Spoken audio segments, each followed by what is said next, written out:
Hello दोस्तों, स्वागत करती हूँ आपका अपने चैनल डिलाइट एजुकेशन पॉइंट में। मैं मंजूषा तिवारी आज फिर लेकर आई हूँ नया वीडियो नए टॉपिक के साथ। पर वही चैप्टर आपने पिछली क्लास में पढ़ा था, फर्स्ट पार्ट उसके पढ़े थे आपने, सेकंड पार्ट मैं आज पढ़ाने जा रही हूँ। तो चलिए ज़्यादा देर न करते हुए हम चले आते हैं अपने टॉपिक पर। पिछली क्लास में हमने पढ़ा था निरपेक्ष त्रुटि, सापेक्ष त्रुटि और प्रतिशत त्रुटि। तो उन त्रुटियों को पढ़ने के बाद आज हम पढ़ेंगे त्रुटियों का संयोजन, कि किस तरीके से त्रुटियों को जोड़ा जाता है, घटाया जाता है, उनका गुणा किया जाता है और भाग दिया जाता है। तो सबसे पहले हम बात करते हैं संकलन की। संकलन देखिए, इसमें क्या आता है, संकलन एवं व्यकलन में त्रुटियां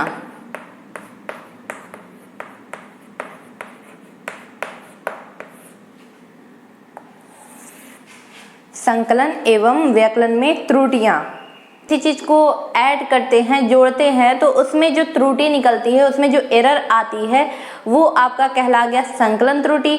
और दूसरी जो बात हो रही है कि अगर हम उसमें कहीं पर किसी चीज का माइनस करें और उसमें जो त्रुटियां उत्पन्न हो, वो आपकी आएगी व्यकलन त्रुटि। तो सबसे पहले हम क्या करेंगे कि किसी भी त्रुटि को सॉल्व करने के लिए दो भौतिक राशियां लेंगे। क्या करेंगे, दो भौतिक राशियां लेंगे। मान लीजिए कि वो भौतिक राशि हमने दो ली है, एक आपका x हो गया, दूसरा आपका y हो गया। तो चलिए देखते हैं दो भौतिक राशि। माना दो भौतिक राशि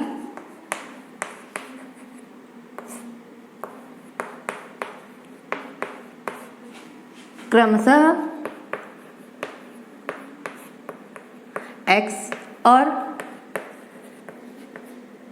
x और y है। इनका मापन, इनकी मापित मान क्रमशः x plus minus delta x और y plus minus delta y हो। इनके मापित मान क्या होंगे, क्रमशः x plus minus delta x और y plus minus delta y हो।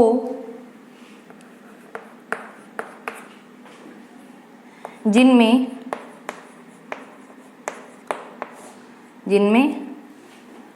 डेल्टा x और डेल्टा y ये क्या है, निरपेक्ष त्रुटियां हैं।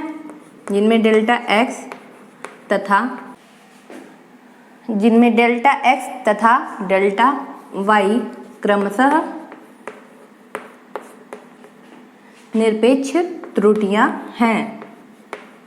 निरपेक्ष त्रुटियां हैं। तो अब हम संकलन करने के लिए क्या करेंगे कि दो भौतिक राशि का योग क्या करेंगे, तीसरी भौतिक राशि के बराबर करेंगे। तो मान लीजिए वो तीसरी भौतिक राशि हमारी क्या हो गई, z, और दो भौतिक राशियां हमारी कौन कौन सी हो गई, x और y। तो ये z जो है मान लीजिए किसके बराबर हो, x प्लस y के बराबर हो। ठीक है। तो जब हम इसको सॉल्व करेंगे तो कैसे सॉल्व करेंगे, पहले तो हम z के साथ क्या करेंगे, एक निरपेक्ष त्रुटि को ऐड करेंगे। ध्यान दीजिए यहाँ पे z में हम क्या करेंगे, इसमें निरपेक्ष त्रुटि को लगाएंगे। तो ये हो जाएगा z plus minus delta z equal to ये हो जाएगा x plus minus delta x। इसको इक्वेशन 1 मान लीजिए, इक्वेशन 1। तो ये हो जाएगा x plus minus delta x, फिर इसको एक ब्रैकेट में ले लो, फिर सेकंड ब्रैकेट में क्या करोगे, बीच में प्लस लगाओगे, सेकंड ब्रैकेट में क्या हो जाएगा, y plus minus delta y लगा दिया हमने। अब उसके बाद हम क्या करेंगे, x और y वाले टर्म को एक साथ ले लेंगे एक ब्रैकेट में। तो हो जाएगा z plus minus delta z equal to एक ब्रैकेट में हो जाएगा x प्लस y और बाहर हो जाएगा plus minus delta x plus minus delta y। तो यहाँ पे लिख सकते हैं z plus minus delta z equal to, अब देखिए x प्लस वाई जो है ये समीकरण 1 की सहायता से अगर देखें तो समीकरण 1 से क्या हो जाएगा, x प्लस वाई के प्लेस पर हम z रख सकते हैं। तो यहाँ पे रख दीजिए z plus minus delta x, फिर यहाँ पे हो जाएगा प्लस माइनस डेल्टा y। तो ये हो जाएगा z। अब देखिए यहाँ पे क्या हो रहा है कि ये जो z है, अगर ये z इस साइड आएगा, बराबर के इस साइड आएगा, तो वो अपना चिन्ह को क्या करेगा, बदल देगा। यहाँ पे प्लस में है और बराबर के जब इस साइड आएगा तो वो क्या हो जाएगा, माइनस में। तो ये प्लस और वो वाला z माइनस, तो दोनों क्या हो जाएंगे, एक दूसरे से कट जाएंगे। तो ये z और ये z क्या हो गए, कट गए। क्या बच गया हमारे पास, plus minus delta z equal to plus minus delta x plus minus delta y बच गया हमारे पास। अतः हम क्या कह सकते हैं कि जो महत्तम अधिकतम संभावित त्रुटि होगी, अतः हम क्या कह सकते हैं कि महत्तम संभावित त्रुटि कितने के इक्वल होगी, अतः महत्तम संभावित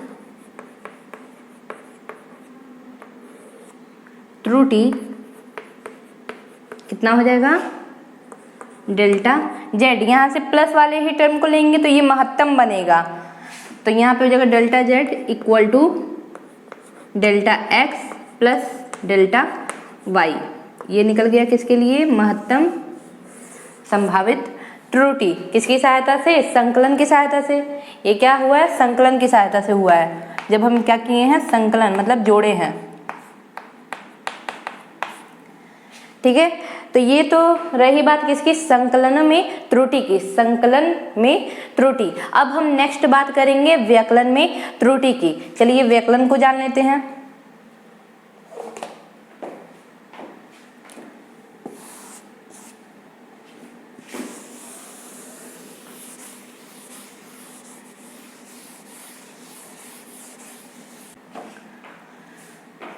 तो सारी लाइनें तो इसमें भी क्या होंगी, सेम होंगी व्यकलन में त्रुटि में। यहाँ पे लिख दे रहे हैं व्यकलन में त्रुटि। तो इसमें माना दो भौतिक राशि हमारी कौन कौन सी हैं, x और y हैं, और इनकी जो मापित मान है वो x plus minus delta x और y plus minus delta y है, और जिनमें डेल्टा x और डेल्टा y जो है ये क्या है, निरपेक्ष त्रुटियां हैं। तो चलिए अब देखते हैं किसके लिए, व्यकलन के लिए। तो z इक्वल टू क्या हो जाएगा, x माइनस वाई। इसको समीकरण 1 मान लीजिए। अब तो अब इसमें क्या करेंगे, निरपेक्ष त्रुटि को लगाएंगे।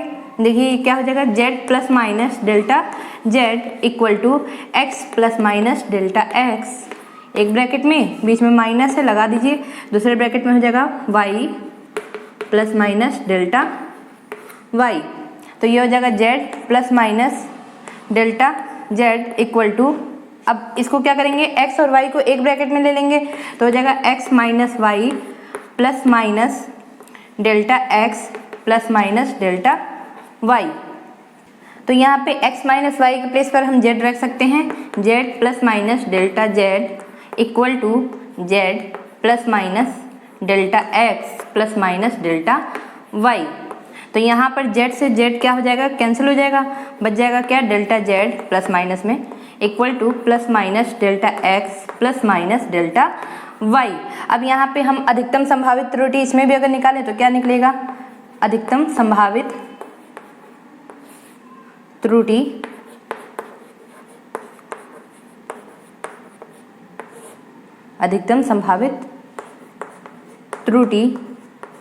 क्या हो जाएगा, प्लस वाले ही टर्म को लेंगे तो क्या हो जाएगा, delta z equal to delta x plus delta y।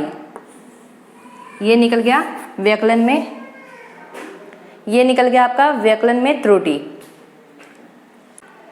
Next बात करेंगे गुणन और विभाजन में त्रुटि, वो कैसे होता है। चलिए आइए देख लेते हैं उसको भी।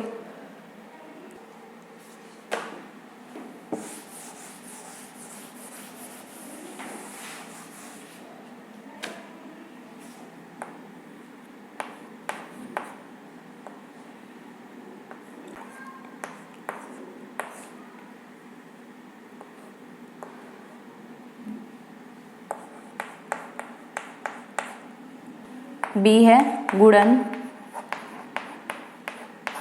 और विभाजन में त्रुटि।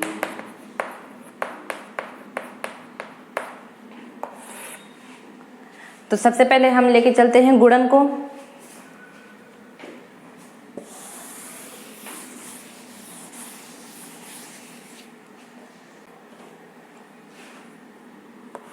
देखिए यहाँ पे शुरू करते हैं। गुणन त्रुटि।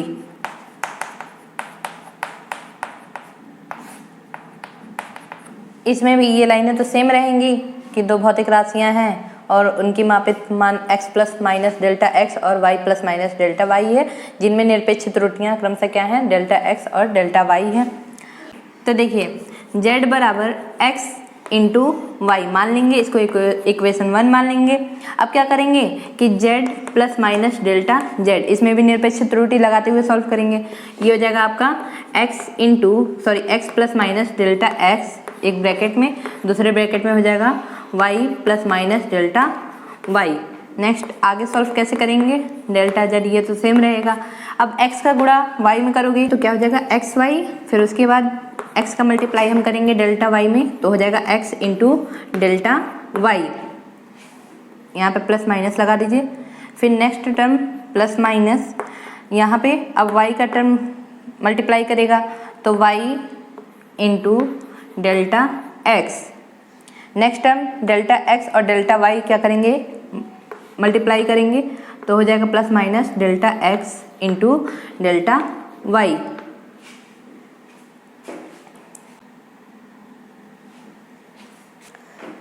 अब नेक्स्ट क्या करेंगे कि इस लाइन में हम देख रहे हैं कि एक्स वाई जो है ये समीकरण 1 के अकॉर्डिंग क्या बन जा रहा है, z बन जा रहा है। तो z plus minus delta z equal to z, यहाँ पे लिख सकते हैं equal to z plus minus x into delta y plus minus y into delta x plus minus delta x into delta y। फिर यहाँ पे क्या हो जाएगा, z से z कैंसिल, क्या बच गया plus minus delta z equal to plus minus x into delta y plus minus y into delta x plus minus delta x into delta y। अब मान लेते हैं कि डेल्टा x और डेल्टा y जो है ये क्या है, क्रमशः कह सकते हो कि अत्यंत छोटी राशियां हैं, बहुत ही छोटी राशियां हैं। इस कारण से डेल्टा x और डेल्टा y क्या हो जाएंगे, नगण्य मान लिए जाएंगे। तो चलिए आगे करते हैं इसको। ये हो जाएगा क्या, plus minus delta z equal to plus minus x into delta y plus minus y into delta x, क्योंकि ये टर्म आपका क्या हो जाएगा, नगण्य हो जाएगा। दोनों पक्षों में x y का भाग देने पर लिख सकते हैं उपरोक्त समीकरण में दोनों पक्षों में हमने क्या किया, x और y का भाग दे दिया। तो यहाँ पे हो जाएगा delta z upon x y plus बराबर plus minus x into delta y upon x y plus minus ये हो जाएगा आपका y into delta x upon x y. तो अब यहाँ से देखिए ये बन जाएगा आपका z, तो ये हो जाएगा plus minus delta z upon z equal to plus minus x से x कैंसिल, y से y कैंसिल, तो बच गया delta y upon y plus minus delta x upon x। तो अब हम बात करेंगे अधिकतम संभावित त्रुटि की। अधिकतम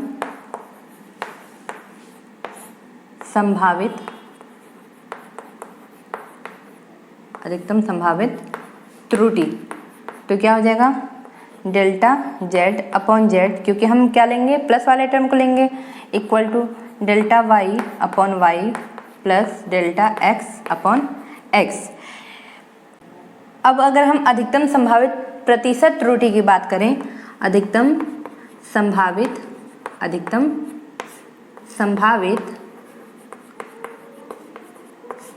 प्रतिशत त्रुटि, तो बन जाएगा क्या, delta z upon Z mod में, यहाँ हो जाएगा मैक्सिमम, यहाँ पे करेंगे 100 का मल्टीप्लाई, इक्वल टू, इसको लिख सकते हैं delta y upon y into 100 plus delta x upon x into 100। तो ये रहा फॉर्मूला अधिकतम प्रतिशत त्रुटि की।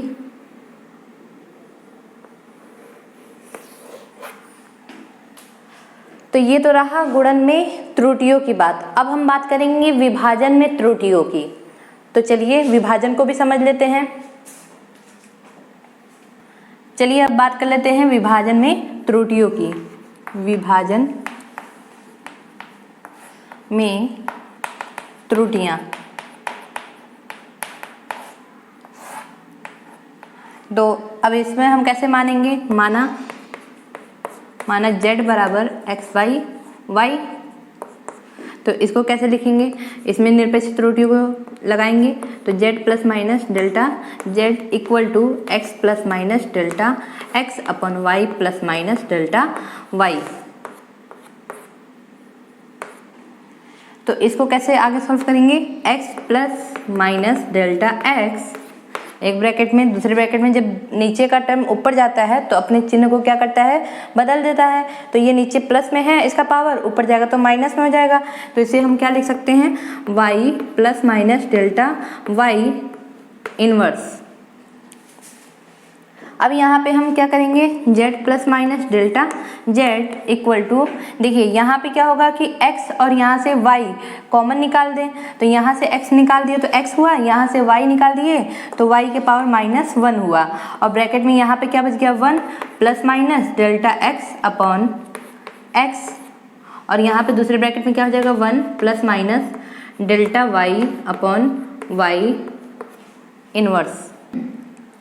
इसको क्या लिख सकते हैं, z plus minus delta z equal to, अब इसको लिख सकते हैं x बाई वाई, क्योंकि y क्या है, इनवर्स में है, तो इसको हम अपॉन के रूप में लिखेंगे। तो ये हो जाएगा ब्रैकेट में 1 plus minus delta x upon x, दूसरे ब्रैकेट में हो जाएगा 1 plus minus delta y upon y के पावर होल पावर -1। अब देखिए इसमें x बाई वाई जो है ये क्या हो जाएगा, z बन जाएगा समीकरण के अनुसार, इसको इक्वेशन 1 नाम दे दीजिए। तो ये क्या होगा, समीकरण 1 के अनुसार ये बन जाएगा आपका z, तो ये हो जाएगा z plus minus delta z equal to z bracket में 1 प्लस माइनस ये हो जाएगा आपका 1 plus delta x upon x, दूसरे ब्रैकेट में हो जाएगा 1 plus minus delta y upon y का होल पावर -1, होल पावर -1। इसके आगे यहाँ पे देखते हैं, देखिए ये z जो है ये क्या होगा, इसके इस साइड आएगा तो ये बटे में हो जाएगा, भाग में, डिवाइड में। तो देखिए ये हो जाएगा z plus minus delta z upon z equal to, यहाँ पे बच जाएगा 1 plus minus delta x upon x, एक ब्रैकेट में, और दूसरे ब्रैकेट में हो जाएगा 1 plus minus delta y upon y का होल पावर -1। अब ये देखिए यहाँ से अगर हम z कॉमन निकालें तो ऊपर का z और नीचे का z क्या हो जाएगा, कट जाएगा। तो यहाँ से हम z कॉमन निकाल दिए तो ये हो गया 1 plus minus delta z upon z equal to 1 plus minus delta x upon x, दूसरे ब्रैकेट में क्या हो जाएगा 1 plus minus delta y upon y का होल पावर -1। तो z से z कैंसिल, क्या हो गया हमारे पास, क्या बच गया 1 plus minus delta z upon z equal to 1 plus minus delta x upon x, दूसरे ब्रैकेट में 1 plus minus delta y upon y का पावर -1, होल पावर -1।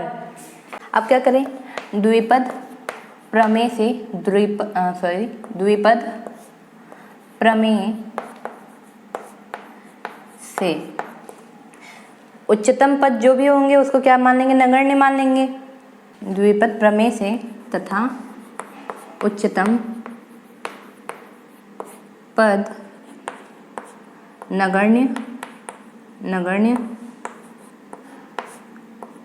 मान लेने पर। तो इसको लिख सकते हैं 1 plus minus delta z upon z, इधर क्या हो जाएगा 1 plus minus delta x upon x plus minus delta y upon y plus minus delta x into delta y पूरे के बट्टे में x y, sorry delta x into delta y, इनके बट्टे में क्या लिखेंगे एक्स वाई। अब इस 1 से ये 1 कैंसिल, तो क्या बच गया plus minus delta z upon z equal to plus minus delta x upon x plus minus delta y upon y. और ये आपका नगण्य हो गया, क्योंकि क्या किया गया है कि यहाँ पे ये जो टर्म है इसको क्या मान लिया गया, नगण्य मान लिया गया। Delta x into delta y upon x y क्या है, नगण्य है। तो इसकी अधिकतम संभावित त्रुटि क्या हो जाएगी, अधिकतम संभावित त्रुटि क्या बनेगी, delta z upon z equal to delta x upon x plus delta y upon y. ये तो हुई अधिकतम संभावित त्रुटि की बात। अब यही अगर हमको अधिकतम संभावित प्रतिशत त्रुटि निकालनी हो तो हम क्या करेंगे, इसको कर सकते हैं अधिकतम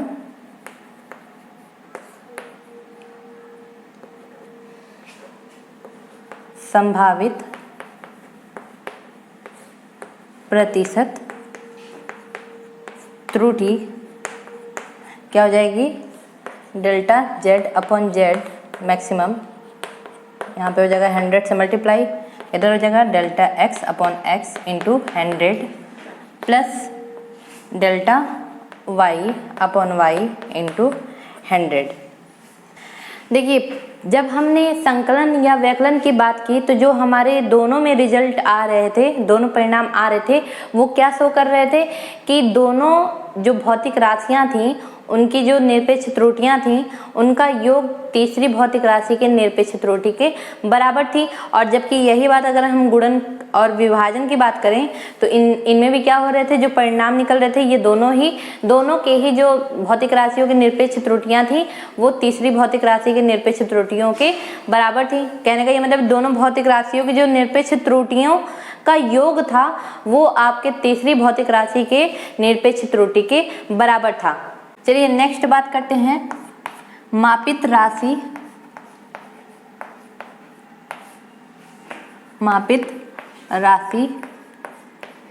के घात में त्रुटि। माना z बराबर x की पावर a। अब क्या करेंगे, लघु गणक लेंगे, इसका लघु गणक लेने पर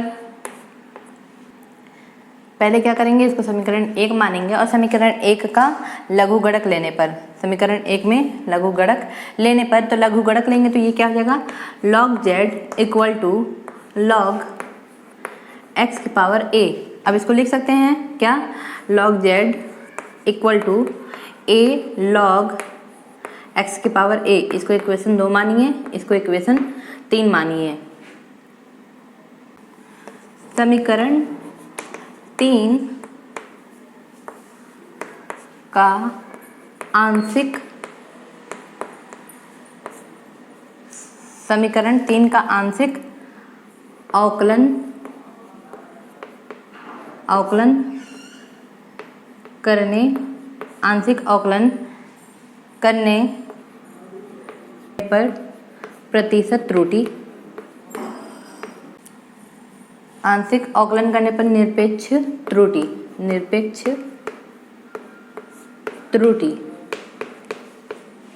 तो क्या हो जाएगा, delta z upon z equal to a delta x upon x। कैसे हुआ? क्योंकि हम जानते हैं कि जब हम d बाई डी एक्स मतलब अवकलन करते हैं किसका, log का, log x, तो ये क्या हो जाता है, जब इसका अवकलन करते हैं तो ये बन जाता है क्या, 1/x। तो यहाँ पे z log z का हो गया 1/z, log x का हो गया 1/x। लेकिन यहाँ पर, यहाँ से पावर हटा दीजिए क्योंकि यहाँ पे पावर नहीं लगेगा। तो यहाँ पर क्या होगा कि यहाँ पर log z का हो जाएगा 1/z, यहाँ पे a का a लिखेंगे, और log x का क्या हो जाएगा 1/x। अब यहाँ पे क्या हमने लगाया है, निरपेक्ष त्रुटि, तो यहाँ पे हमने डेल्टा z लिखा और यहाँ पे डेल्टा x लिखा। अब इसे हम क्या कर सकते हैं, यदि z बराबर x की पावर p, सॉरी a नहीं, x मत लिखिए, a लिखिए, a की पावर p, b की पावर a और b की पावर a और c की पावर r हो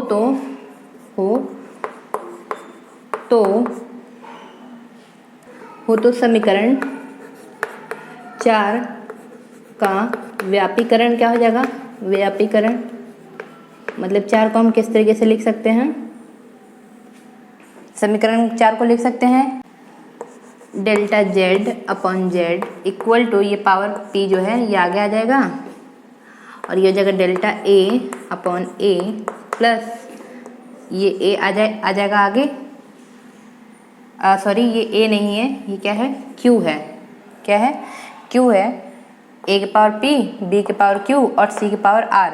तो यहाँ पे हो जाएगा क्या,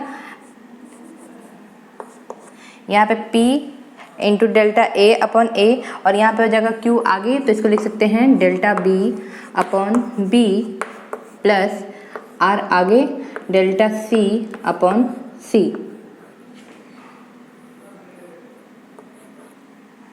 इक्वेशन 5। ये रहा मापित राशि के घात में त्रुटि। तो ये तो रही बात त्रुटियों की कि किस तरीके से त्रुटियां होती हैं। तो अब चलते हैं नेक्स्ट टॉपिक पर, जो है सार्थक अंक। अब बात करते हैं सार्थक अंक की। सार्थक अंक जिसे कहते हैं सिग्निफिकेंट फिगर। चलिए सार्थक अंक को समझ लेते हैं पहले।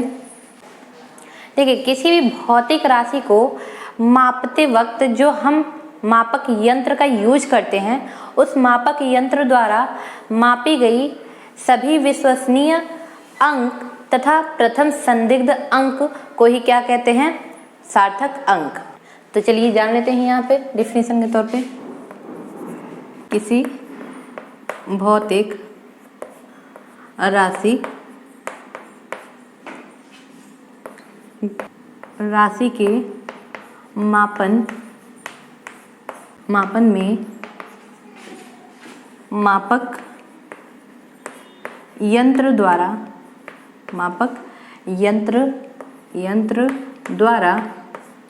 मापी गई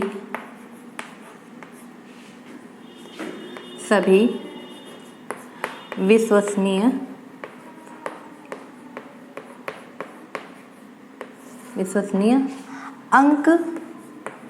अंक तथा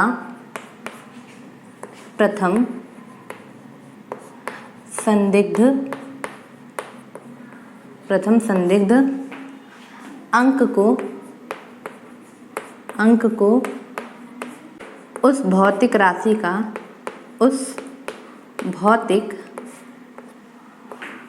का सार्थक अंक कहते हैं। सार्थक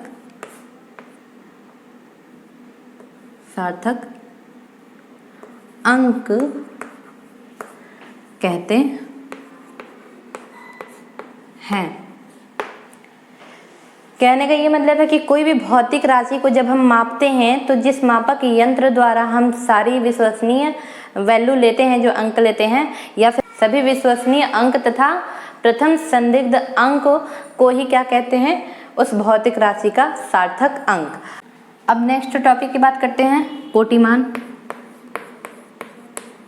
कोटिमान जिसे इंग्लिश में कहा जाता है ऑर्डर ऑफ मैग्नीट्यूड। जब किसी भौतिक राशि को 10 के घात पर मीन्स 10 के घात के रूप में लिखा जाए तो 10 के ऊपर चढ़ाया गया घात ही क्या कहला जाएगा, उस राशि का कोटिमान।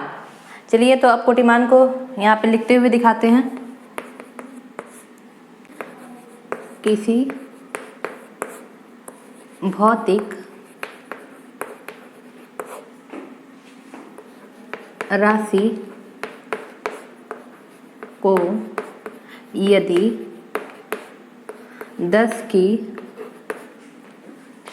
घात में व्यक्त करते हैं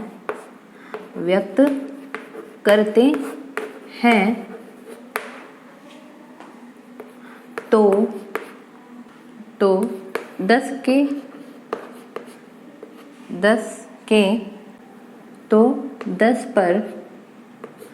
पर चढ़ाया गया घात 10 पर चढ़ाया गया घात ही उस भौतिक राशि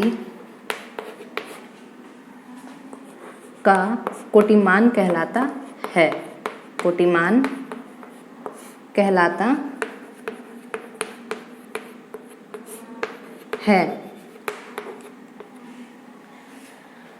तो ये हो गई बात सार्थक अंक की, कोटिमान की। तो चैप्टर होता है अब यहाँ पर एंड। तो दोस्तों फिर हम मिलेंगे नेक्स्ट चैप्टर के साथ नेक्स्ट वीडियो में। तब तक आप हमारे साथ यूं ही जुड़े रहिएगा और हमारे चैनल को सब्सक्राइब कीजिएगा, लाइक कीजिएगा और इसे ज़्यादा से ज़्यादा शेयर कीजिएगा। और हाँ, आपको वहाँ स्क्रीन पर एक नीचे लाल बटन दिख रहा होगा जिसे कहा जाता है बेल आइकन, आप उसे प्रेस करना मत भूलिएगा, क्योंकि जब भी नए वीडियो अपलोड होंगे तो आपको लगातार नोटिफिकेशन मिलते रहेंगे और आपकी पढ़ाई यूं ही जारी रहेगी। तब तक के लिए चलते हैं, बाय।